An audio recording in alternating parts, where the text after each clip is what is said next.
Welcome back to my channel, Pretty Inspired Decor. My name is Shelley, and today I'm going to show you the beginnings of my centerpiece for my Valentine's Day table.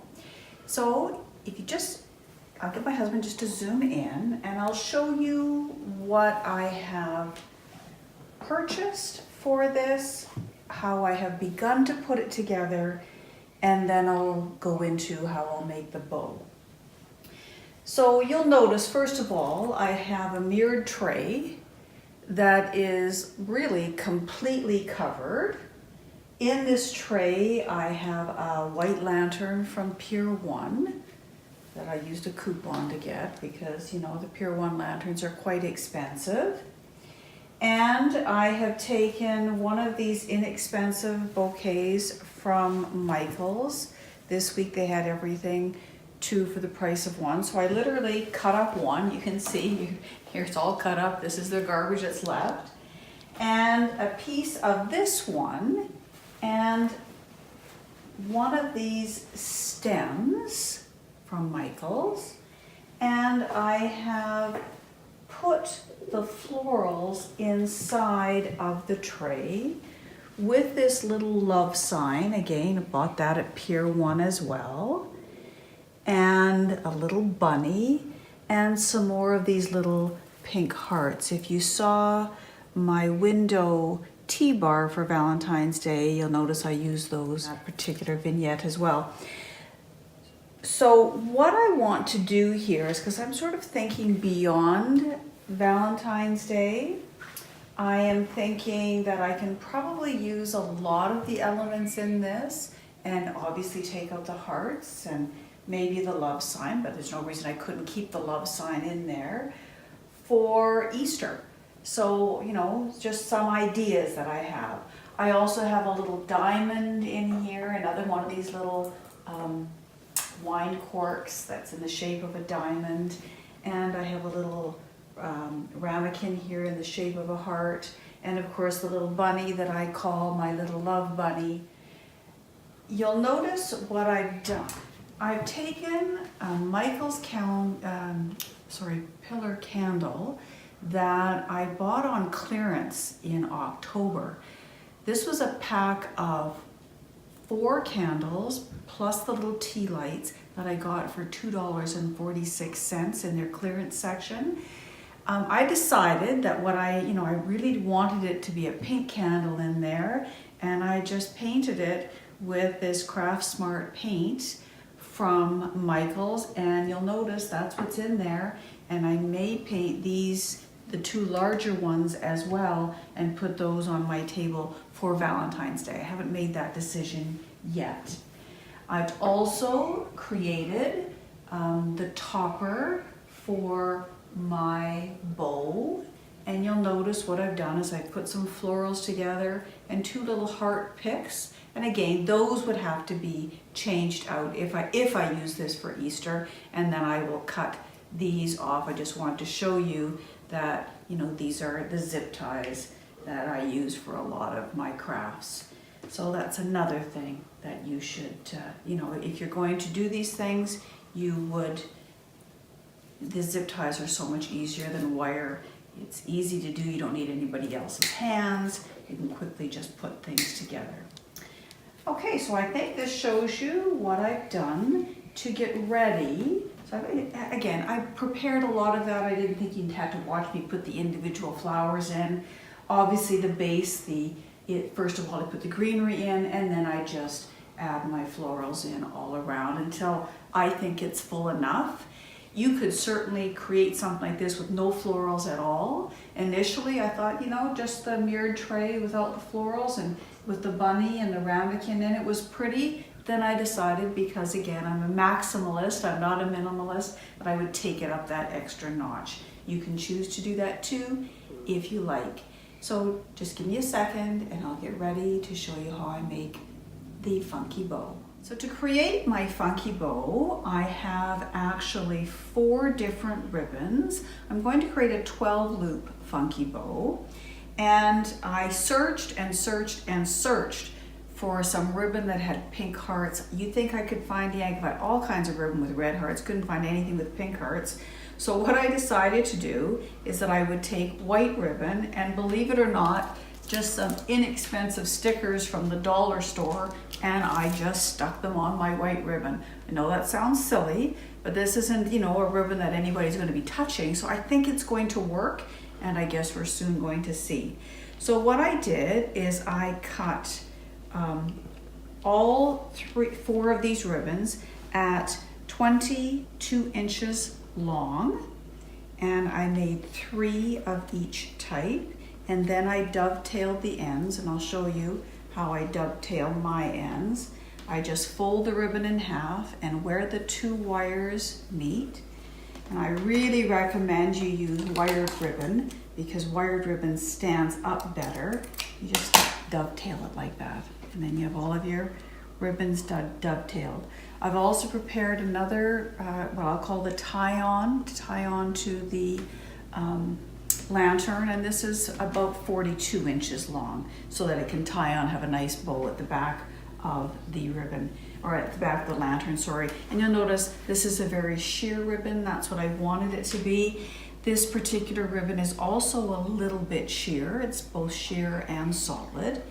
And then this one is that variegated one, which is so pretty. And then I decided to put that pop of white in, just because the lantern's white, and I thought I should add a little bit more white in to this vignette. All right, so I'm going to begin. First of all, you take your ribbon and you literally put it in half, and then I measure this particular bow. I want to be about 5.5 inches, the actual bow part. I'll hold that in my thumb. I'll fluff that out. Then I will take the front of the ribbon. None of these ribbons are two-sided, although the white certainly looks like it. I'll take the back and twist it forward. So the front is forward, the back is forward, so that the good side of your ribbon is what you see, and I'll kind of fluff as I go. Then you take your next piece of ribbon that is in your next color, lay it out, measure. I love this board that I have. You can do everything right on it. Again, take your front one, make sure the ribbon is facing forward, flip your back one forward, and now you have your second little loop ready. Then my white one, again, put it in half, measure again, you know, I'm just doing a tad over 5 inches. Because again, I don't want this bow to overwhelm that lantern. That lantern's not a large lantern. You probably really can't see that. Notice, this one is forward. Now I have to turn this, otherwise you wouldn't see those little hearts that I put on. And I may add some little hearts up here once I get the whole thing made as well. Do the same thing with this one. Put it in half, come down a little more than 5 inches, pop it in. I love making these bows, love making these bows. I learned how to make these bows from Arlene, and I just think they're fabulous, and I use them all the time because I just think they're so, so pretty. So notice 1, 2, 3, 4. Now I'm going to go back to my original, and I'm going to take that again, put it in half, measure, and rather than go up, I'm going to go down. I'm going to go down, put it in my fingers again, fluff it out a bit, bring this tail forward, and then take the back one and twist it so it too is facing forward. Like so, so simple. And again, if you're using wired ribbon, it just works beautifully. Then you go to your next color, and these are all going to point down. Fold it in half again, do your measurement, put it right beside the next one, in between your two thumbs, or your thumb, sorry, and your finger. And again, turn the back one forward. Front one's already forward. Again, see how pretty it all looks? It's all coming together already. Now you can make these bows any length you want. Sometimes I make, the bows about, 27 inches long, the ribbon, and then I make the bows bigger, about 8 inches. But, again, because that lantern isn't huge and I don't want to detract from everything that's on the tray, I just decided I would make this one a little bit smaller. So gauge what you want to do. I've made 20 loop funky bows. I've made 9 loop funky bows, 16 loop funky bows. I mean, they all work and they're all the same principle. And you take this last one, again, fold it in half and measure and pop it in here.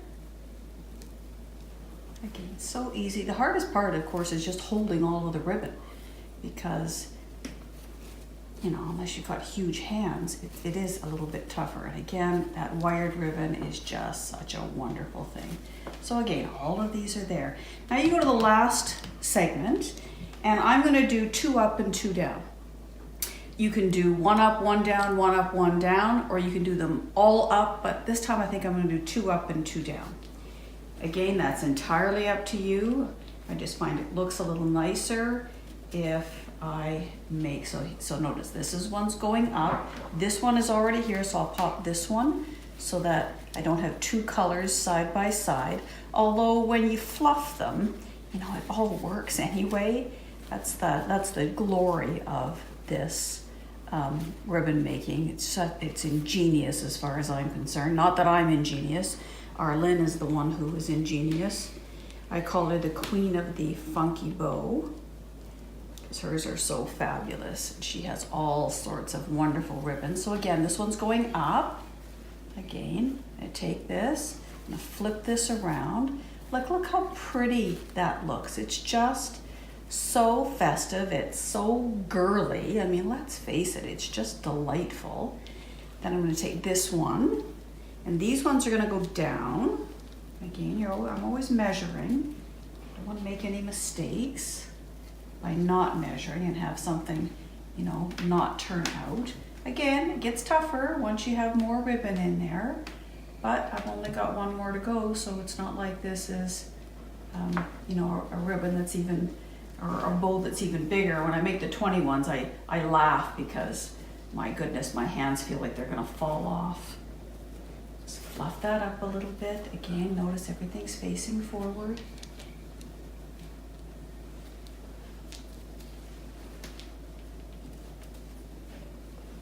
And again, this one goes down as well. So I had 2 up, 2 down. And you end up with this pretty bow. Then I take a pipe cleaner. You can use wire. I think, like Arlene, that the pipe cleaner is easiest. And I just put that behind, right in the middle of it all. You can sort of see right in the middle of it all. And then I pull it right between my thumb. Find the back of it right there, right up there. Take it. Then because I want it at the back and not at the front, I just take it, put it together, and twist. And I twist both the ribbon and the actual bow. Look at what I'm doing here. Just twist, twist, twist, twist, twist. And there you have it. Now, you have to fluff it. That's one of the things you absolutely have to do to make this bow look pretty. So let me take a bit of a break. I'll fluff. You don't need to watch me fluff. And when I come back, it'll be ready. So here's my small little bow, all fluffed up. I added some little hearts, you can see, to the white ribbon, to the actual bow part, or the loop part. Quite love it. And so now what I'm going to do is I'm going to take the white pipe cleaner, open that up, and right after you fluffed it, you kind of end up crushing it a bit anyway, but then I'll take this ribbon, put it in half, this in the pipe cleaner as well.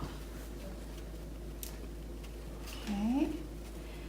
Now I have to decide if I'm going to, let's see, this isn't a very big opening, which is why I didn't want to put a big bow on it. Do I just do this and tie it on with my pipe cleaner and then tie the whole thing on? Or do I add these two pieces in as well? So what I'm going to do first is I'm going to try it without these two pieces on the end, because that just might be too overwhelming. And then let me show you how I tie it on.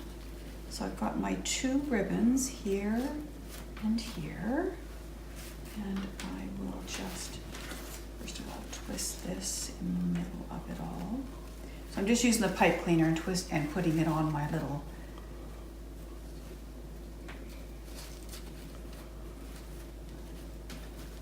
there.